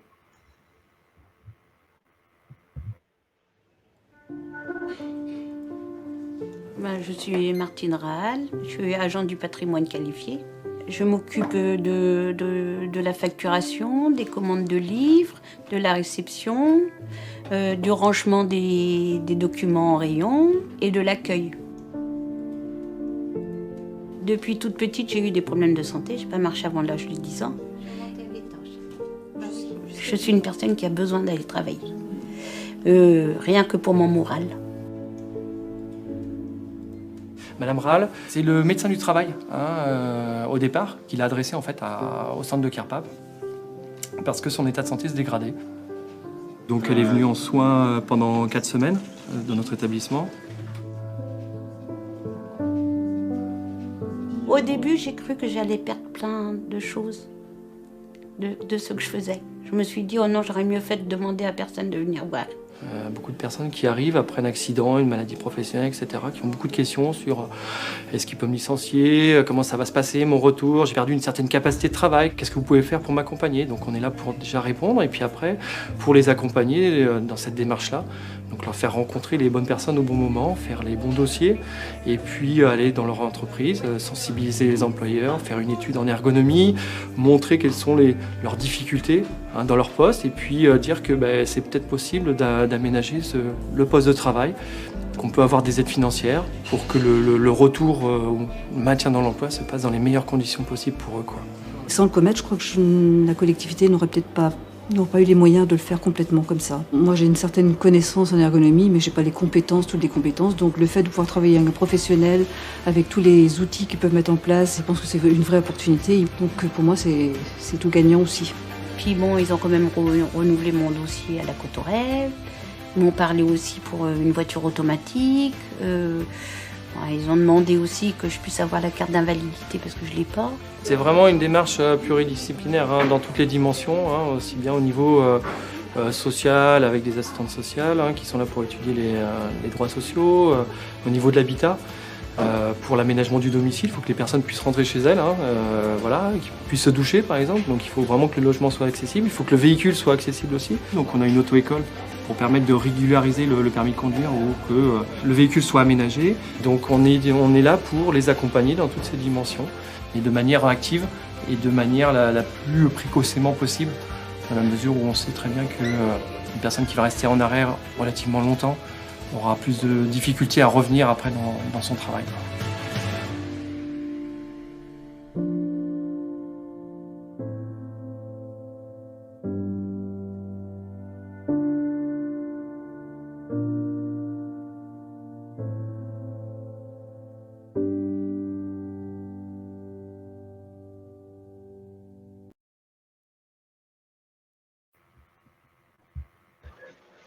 Voilà, je vous propose qu'on poursuive, qu'on aille un peu plus loin. Le temps passe rapidement, notamment à partir de cette étape de prise en charge. Alors, la prise en charge suppose qu'il y ait eu effectivement un état des lieux, qu'on se soit mis à peu près d'accord sur un plan d'action et qu'on ait aussi identifié quels sont les acteurs à mobiliser. Et donc, vous voyez qu'il y en a un certain nombre. Alors, pendant l'arrêt de travail, il y a eu pas mal de questions là-dessus.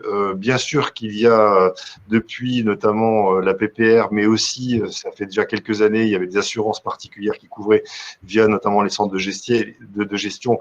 Il y a une utilité à pouvoir mobiliser la personne pendant l'arrêt de travail. C'est pas une obligation pour autant. La convalescence prime bien sûr quand elle est en voilà la condition nécessaire pour que la personne puisse avancer. Hein. Il ne s'agit pas de remplir complètement, comme en période de confinement, entre guillemets, l'agenda d'une personne qui serait en convalescence, mais pour éviter que cette personne rentre dans une logique, on va dire, de désinsertion professionnelle, il est très utile évidemment de mobiliser certains acteurs. Alors pour les acteurs du droit commun, on va retrouver pour la fonction publique hospitalière la NFH qui va pouvoir mobiliser un certain nombre de formations, le CNFPT pour la fonction publique territoriale, etc. Quelques organismes de formation CFA, notamment dans les logiques de bilan. On a bien sûr d'autres établissements de la fonction publique qui vont pouvoir être mobilisés, alors non pas pour pouvoir les accueillir immédiatement dans l'état des lieux, mais en prise en charge, en tout cas sur des sujets, par exemple, de mobilité interfonction publique. Vous savez qu'on a dans plusieurs territoires essayé de mettre en œuvre ces démarches qui fonctionnent, qui existent, même si elles ne se sont pas reproduites beaucoup, mais ça peut être l'occasion aussi d'aller découvrir d'autres postes. Et puis évidemment, après, toutes les orientations qui vont pouvoir être prises, notamment dans la prise en charge avec le financement de l'ARS et via le dispositif d'emploi accompagné dont on parlera un peu plus tard. Et puis dans le spécifique, on retrouve bien sûr le Cap Emploi, la MDPH qui va être un incontournable à un moment donné s'il faut mettre en œuvre un certain nombre d'actions, notamment d'aménagement de postes, de compensation, d'obtention de RQTH, etc. Et les fameuses prestations d'appui spécifiques. Alors, est-ce que tu peux déjà essayer de faire monter, Carole, s'il te plaît, pendant que je continue, parce qu'après, on a un petit temps de retard. Carole est déconnectée pour le moment. Je crois que j'ai entendu avec Elodie qu'elle avait des problèmes de connexion. Donc voilà, on essaie de faire venir, on vous l'avait promis, notre prestataire d'appui spécifique et on fait tout ce qui est possible au niveau technique.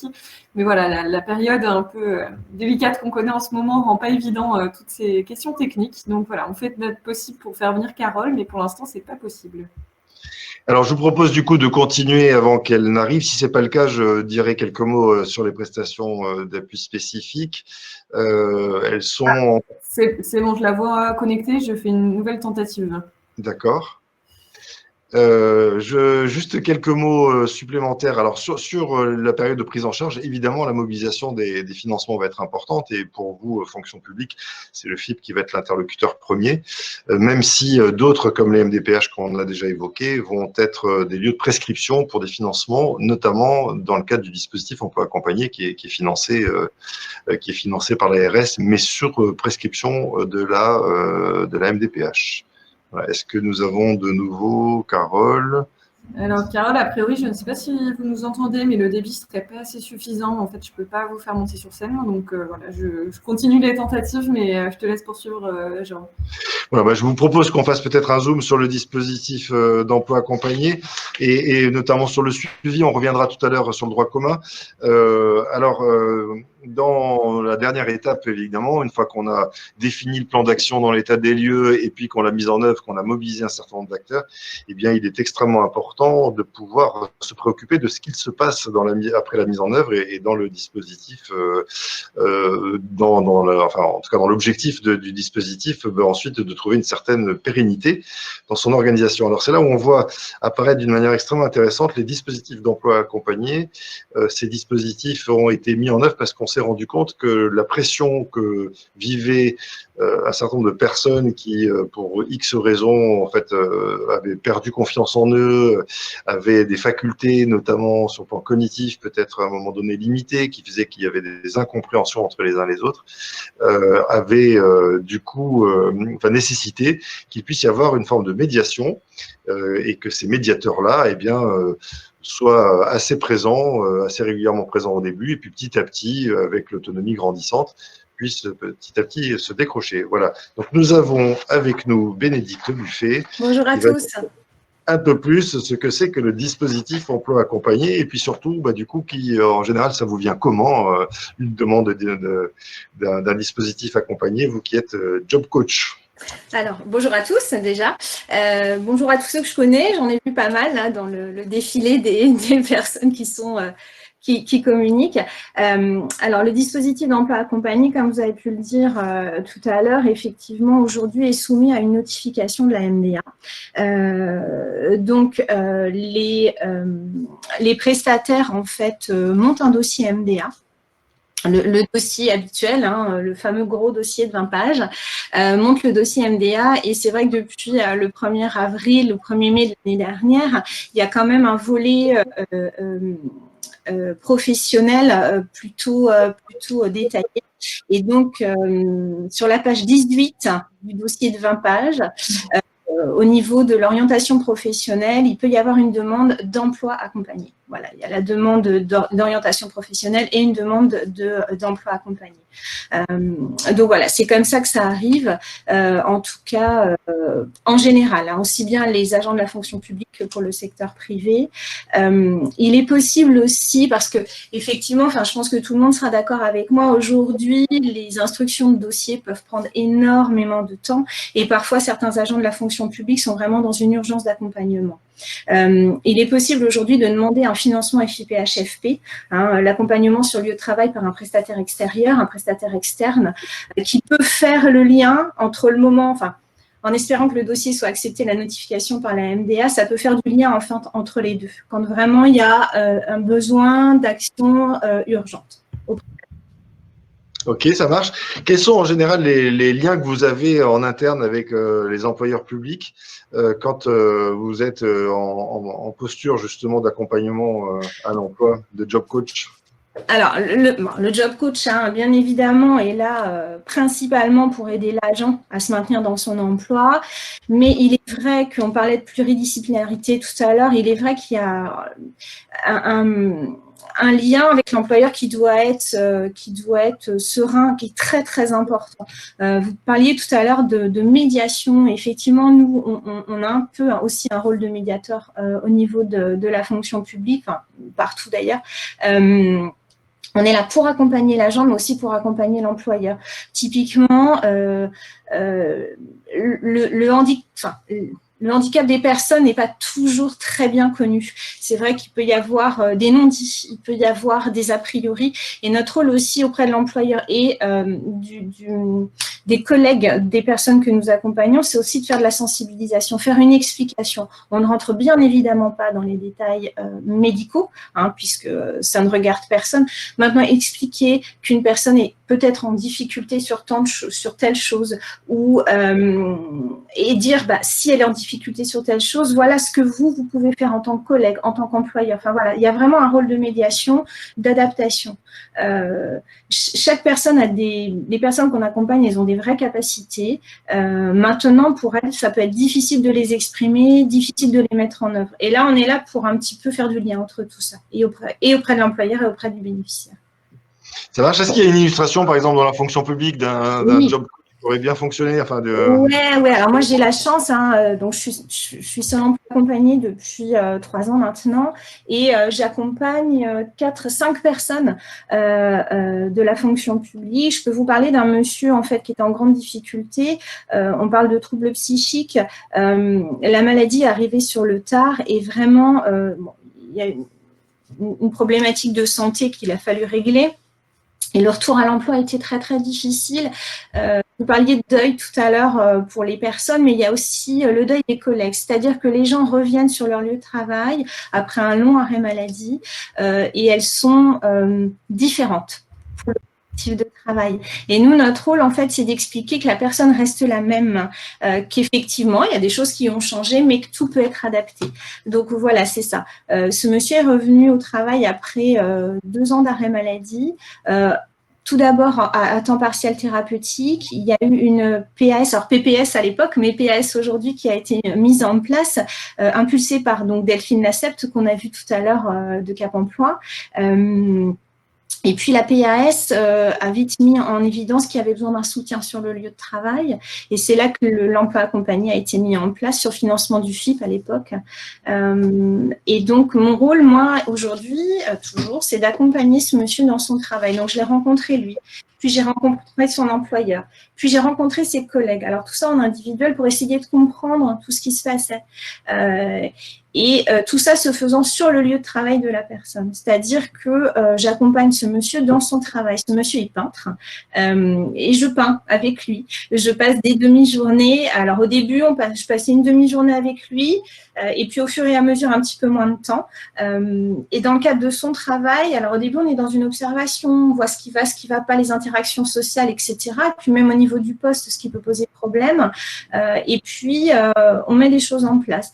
J'ai pu avoir plusieurs entretiens téléphoniques, par exemple, avec son psychiatre, parce qu'au niveau du traitement, il y avait des choses qui n'allaient pas.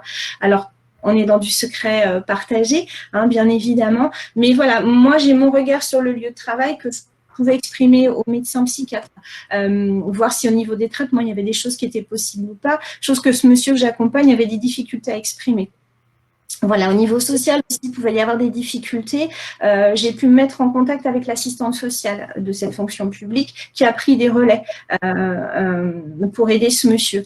Voilà, ce qui est important, c'est d'être in situ, être sur le lieu de travail de la personne pour vraiment se rendre compte de comment ça se passe pour lui, sur son poste, mais également dans le collectif de travail et auprès de son employeur. Et c'est vrai que c'était une situation qui était très, très, très délicate quand j'ai eu la chance de commencer l'accompagnement. Et aujourd'hui, au bout de 2 ans, ce monsieur va beaucoup mieux. Le collectif de travail comprend beaucoup mieux les difficultés que peut rencontrer cette personne. Lui est beaucoup plus à l'aise dans son travail. Il n'y a pas d'arrêt, il n'y a pas eu un seul arrêt de maladie depuis 2 ans, alors qu'avant, ça pouvait arriver. Enfin, voilà, typiquement, très schématiquement, en résumé, comment ça peut se passer. Il y a pas mal de questions qui ont été posées sur les modalités de mise en œuvre de ce dispositif d'emploi accompagné dans les différents départements. De fait, il y a un pilotage qui est fait par un collectif dont l'ARS, et certains ont pris le loisir de prioriser, par exemple, les personnes souffrant de handicap psychique ou de handicap cognitif. Voilà, ça a tendance petit à petit à se réguler, à se normaliser. Il y a en tout cas une organisation qui est faite pour mobiliser le dispositif d'emploi accompagné qui se fait un peu dans la logique qu'on a évoquée tout à l'heure, c'est-à-dire d'une graduation du droit commun au spécifique, le DEA étant le plus spécifique. Je vous rappelle que nous avions fait un webinaire sur le sujet avec Caroline Dekerl, directrice territoriale du handicap au handicap du FIP, et qui avait fait intervenir un certain nombre de vos collègues, Bénédicte, et qui expliquait comment les choses se mettaient en place. Je pense qu'il est toujours d'actualité. N'hésitez pas à aller sur le site du Handipact Grand Ouest.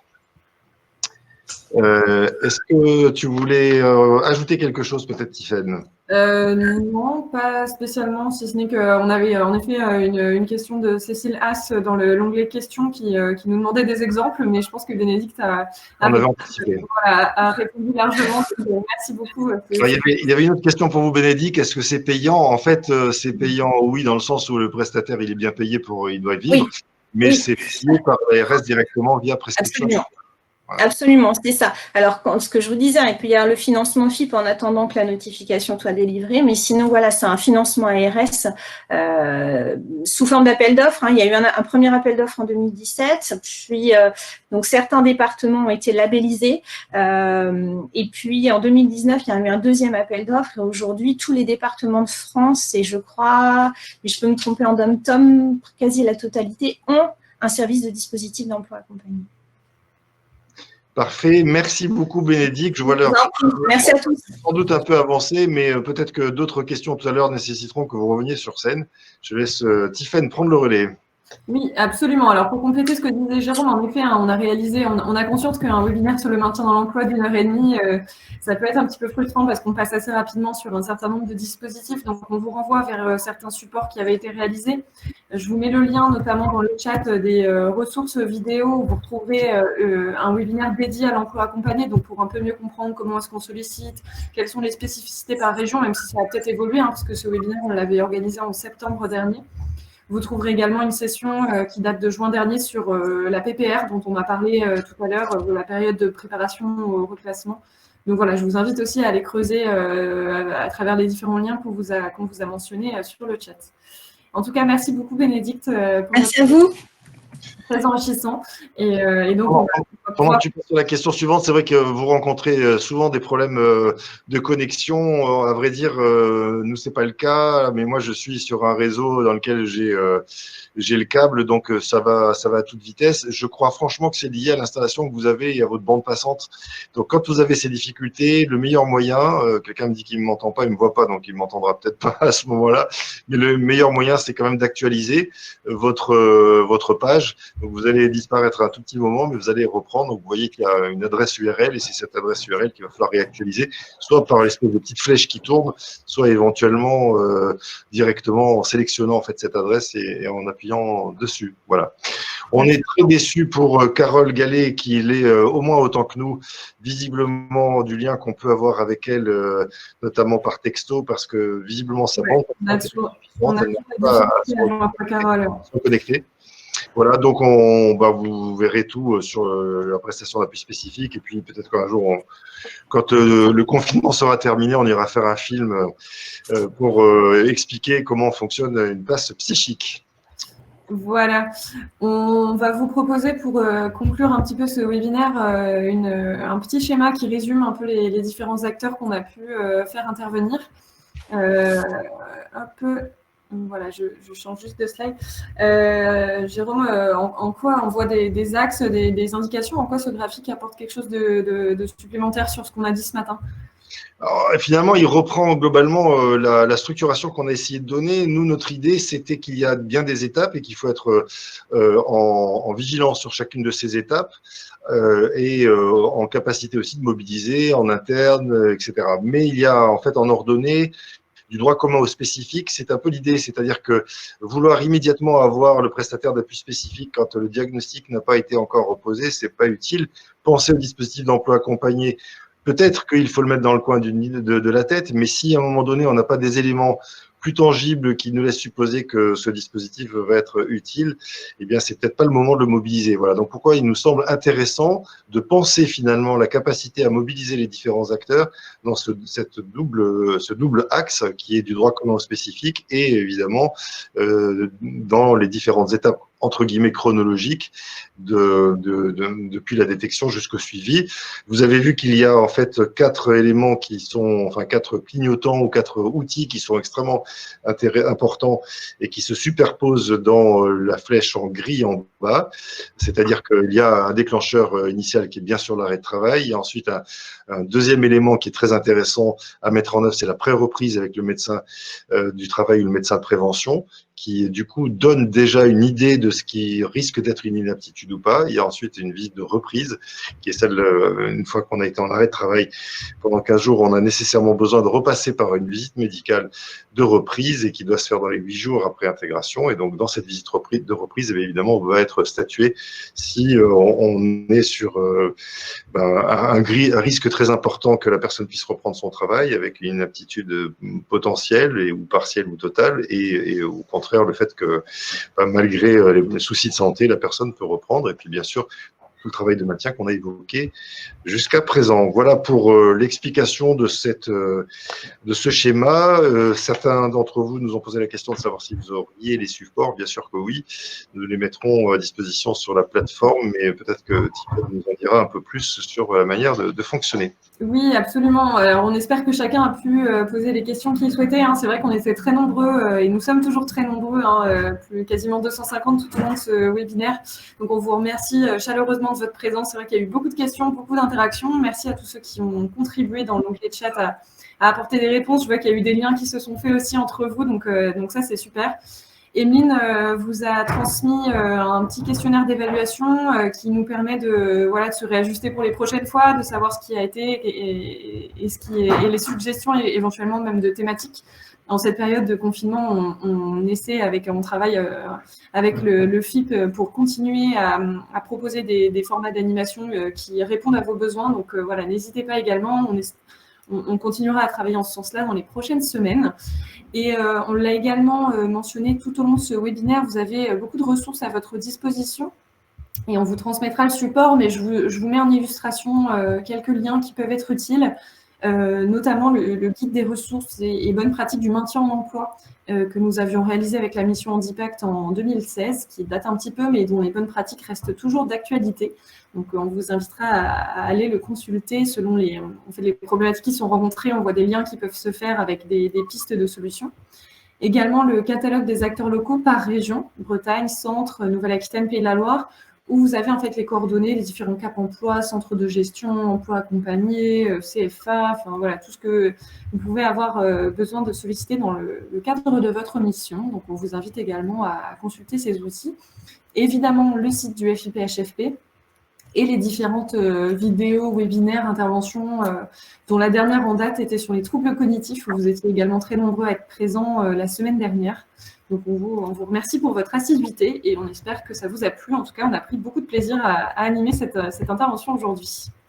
Peut-être dernier point, mais vous avez vu passer le post d'Emeline qui vous envoyait l'évaluation, enfin, le lien vers l'évaluation. Il nous est toujours important de savoir comment progresser et de mesurer si effectivement nous répondons bien à vos questions. Alors, on ne peut pas satisfaire tout le monde, on en a conscience, mais on est quand même très, très intéressé par le retour que vous nous ferez. Donc, merci du temps que vous prendrez pour le faire et merci de votre fidélité, comme le disait Tiffaine tout à l'heure. Et on salue chaleureusement Carole Gallet qui n'a pas pu intervenir. Du coup, voilà, on est vraiment désolé en tout cas de cette bande passante qui nous a pas permis de vous faire intervenir sur les prestations d'appui spécifiques. On verra comment on peut pallier à ce manque-là, mais en tout cas, on pense très fort à vous.